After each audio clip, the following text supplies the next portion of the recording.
Coach Andy Hill, you kind of take a deep breath, a sigh of relief when this day is over with? Yeah, because you're making a big push, the last couple, 3 weeks, always to get into signing days, always a good challenge. You're trying to exhaust any and all possibilities when the guys you have committed, guys that are still out there, and guys we're wondering about. So it's really good to get through the day and really get the guys we thought we would get, and so it feels real good to be done.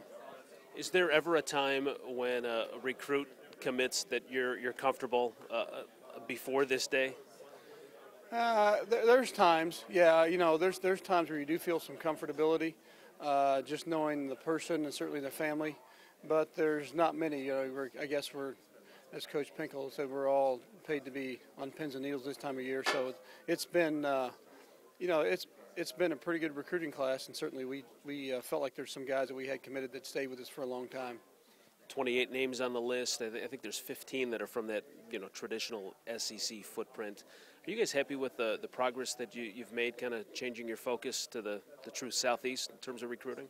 Yeah, I think Coach Grinch did a real nice job down in the Atlanta area, state of Georgia, with Coach Jones and Coach Washington and Coach Henson all working those areas. And having been there a little bit before certainly helped with connections, because really when you move into a new area, whether you've been here 15 years or been here 3 weeks as a Missouri coach, you're kind of going to some new schools. And so if you're going in there blind, building connections, building relationships with the coaches and certainly the players makes it more difficult. But once you have Coach Washington, Coach Henson, those guys have been down there in those schools before with other schools represented, it's an easier transition for us, and obviously it's shown up in the signing class. Did it help at all playing in the SEC championship game in Atlanta? Well, I think it did. Our season overall but I think our season had a big effect on recruiting. But this year, probably more than others, we were, I would say, not done, but getting pretty close to done mid-season as far as reaching some of our recruiting numbers we were trying to get to. We had 3 or 4 spots left versus having 15 left in the middle of October, and so there's not a lot of wiggle room and not a lot of room for new guys who are excited about Missouri because of our season or our SEC championship game or our bowl game to come in. But that's part of the fun too. Is you want those guys that committed to us a long time. You want to stay with them.